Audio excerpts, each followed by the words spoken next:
The Homosexuals with CBS News correspondent Mike Wallace. Homosexuality is an enigma. Even in this era of bold sexual mores, it remains a subject that people find disturbing, embarrassing, and the reluctance to discuss it. Yet there is a growing concern about homosexuals in society, about their increasing visibility.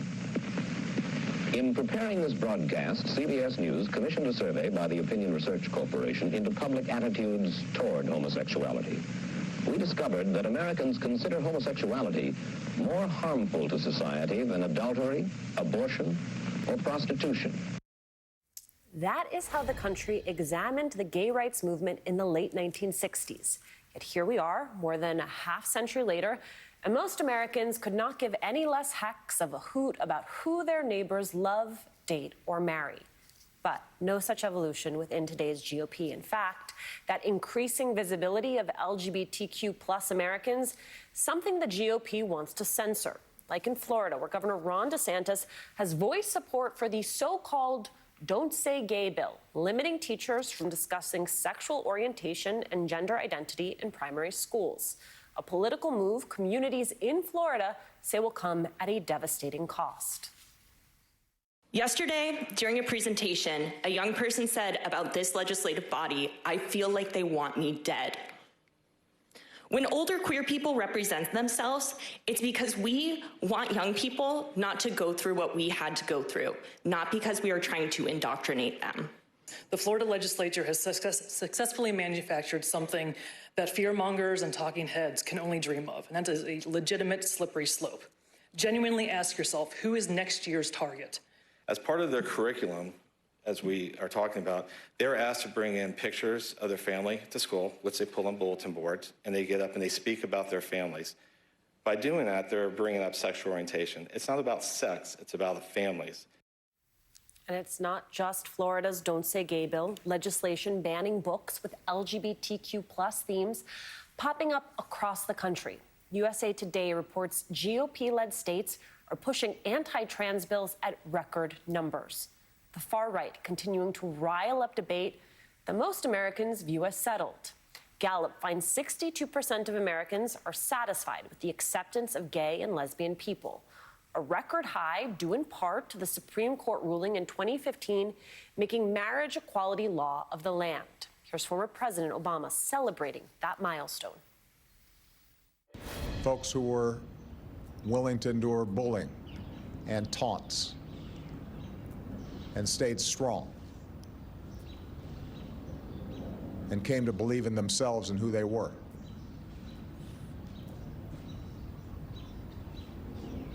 And slowly made an entire country realize that love is love. And in his first joint address to Congress, President Biden told the trans community, quote, "Your president has your back."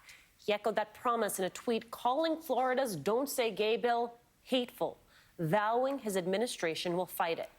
As for what Florida is trying to do, MSNBC opinion columnist Zach Stafford writes this, quote, "Florida Governor Ron DeSantis has been stoking the GOP's obsession with threats that aren't real. In the case of this anti-gay legislation, he is framing it as parental rights agenda. He appears to be trying to use such legislation to bolster his political fortunes." And how these scare tactics by DeSantis expand beyond Florida is the conversation my panel is coming back with after this quick break.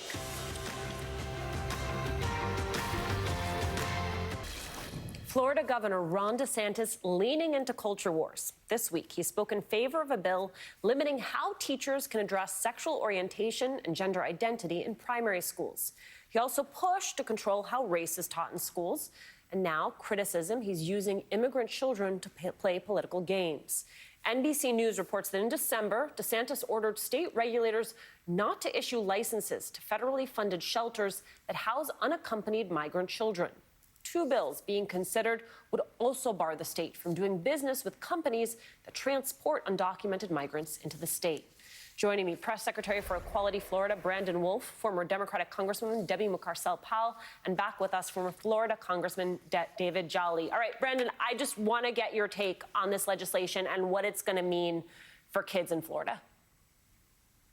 Well, thank you so much for having me. I think it's first important to note what you've already named, which is that legislation like the Don't Say Gay bill and the others that you mentioned are all about helping Governor Ron DeSantis bolster his 2024 presidential ambitions. It's the worst kept secret in our state that Ron DeSantis wants to run for president in 24, and he has to outrace Donald Trump to the right in order to do that. So he's cooked up these right-wing culture war issues to help give him some bona fides with the base of his party, but the impacts are on Floridians. The impacts are on LGBTQ educators who may fear that being out in the classroom will invoke a lawsuit. The impact is on kids with LGBTQ parents who may feel afraid to present their parents during career day. And of course, the impact is on LGBTQ young people who are already 4 times as likely as their peers to attempt suicide by the time they graduate high school. So while it's a cynical, political, and calculated move by Governor DeSantis, the impacts could be and probably will be disastrous on LGBTQ people across the state. Congressman Jolly, a mom spoke against this bill earlier this week. Take a listen. Yeah. I can tell you it's been a tough school year. First, they don't get home until 5:30 because the district can't find enough bus drivers. My family all got COVID again, despite being vaccinated because there are no mask mandates.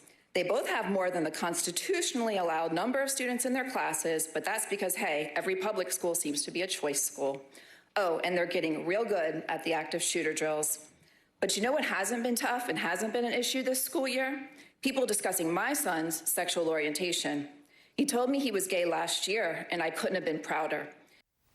So what that mom is doing masterfully there, Congressman, is saying, here are all the issues, right? Here are the things that we should be talking about. These are the things we should be focused on. These are real problems that need real solutions. And instead, we have a governor and a state legislature that is actively choosing to try to solve for problems that do not exist. What does that tell you, not just about Governor DeSantis, but about the Republican Party in your state?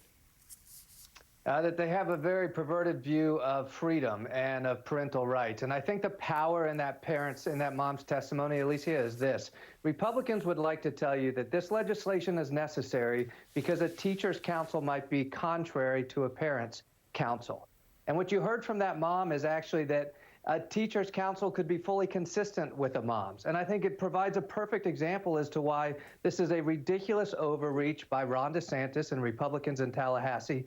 There is no state law needed in this situation. Look, if a teacher provides counsel that is sometimes contrary to a parent, perhaps that's good, perhaps it's not, but the system is set up to deal with that. These are rational adults that run our schools and our school systems and parent our children at home. And the most important thing is that sometimes that teacher's voice might be the only voice of reason and encouragement that a child hears, which is why I think what Ron DeSantis and Republicans in Tallahassee continue to demonstrate is they don't actually trust the people of Florida.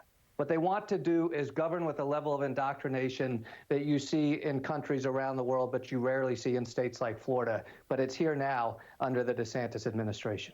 Congresswoman Mucarsel-Powell, it's not just the attacks on LGBTQ plus individuals. You also have the governor ramping up immigration policies targeting young migrants. This week, we saw sort of these competing roundtables of Pedro Pan kids talking about whether or not there is a comparison between migrant children who are coming today and what was happening at that time. How much of all of this, right? You look at what they're doing in schools, you look at the enforcement that he's trying to put out vis-a-vis immigration. How much of it is him trying to present himself as Trump 2.0? Good evening, Alicia. Listen, I'm extremely concerned as a mother that has 2 kids in school at the moment with all the hateful policies that Governor DeSantis is trying to pass. The anti-gay bill, the anti-woke bill, now targeting immigrant children who are coming to this country in need for safety, and really trying to take away the licenses of places like Catholic Charities that have been helping immigrant children here in the state of Florida for decades. So what I want to bring up right now as we're discussing this is that this governor has been completely incompetent in taking care of Floridians, of leading and governing. We rank 50th on affordable housing. We are facing a critical teacher shortage, almost 4,500 empty slots, vacancies that we cannot fill. Do you think we're going to be able to recruit teachers to come to our state when they are seeing that they could be sued for having discussions about families with their children? This is extremely concerning to me, and I suspect it's unconstitutional, and there are going to be legal actions taken against the governor and the legislature if they dare pass this bill. I want to just remind everyone, this governor cannot govern or lead. This is a distraction. We continue to see mental health services being out of reach for more than 70% of Floridians. We have an epidemic here in our state of gun violence. We have an epidemic of a mental health crisis. This governor needs to go. So, Brandon, you can agree that, as Debbie just pointed out there, it is a distraction. It still is a distraction that has consequences, right? That is why it's a problem. That is why we're talking about it right now. It's not just happening in Florida. We're seeing anti-trans legislation pop up in GOP-led states across the country. Talk to us about the pattern of how this legislation spreads from state to state. Yeah, I appreciate that because, as the Congresswoman pointed out, I mean, there are real issues in the state of Florida we could be talking about. I live in Central Florida, where rent went up 29% last year. The governor and the legislature could be talking about how to solve for the affordable housing crisis. They could be talking about how to solve the toxic water in St. Petersburg. But instead, we get this buffet of culture war issues that have real impacts on people, that chill speech, that make Florida virtual schools have already taken down rainbow stickers on their virtual classrooms that were meant to signify that classrooms were safe for LGBTQ kids for fear of backlash. And you're right to say that this is popping up all over the place. The truth is that these sloppily written pieces of campaign rhetoric masquerading as legislation are actually just copy and pasted from right-wing think tanks elsewhere in the country. That's why you have things like primary grades in this bill. Primary grades is not even a designation that's found in Florida statute. But the primary grades in this bill come from whatever state cooked it up in a right-wing think tank and then shopped it out to the country and said, this will win you the base voters you need in 2022 and on to 2024. But unfortunately, it is the most vulnerable people in society who have to pay the price for that. Brandon, Debbie, David, I am so glad we were able to have you all on together. Thank you all so much.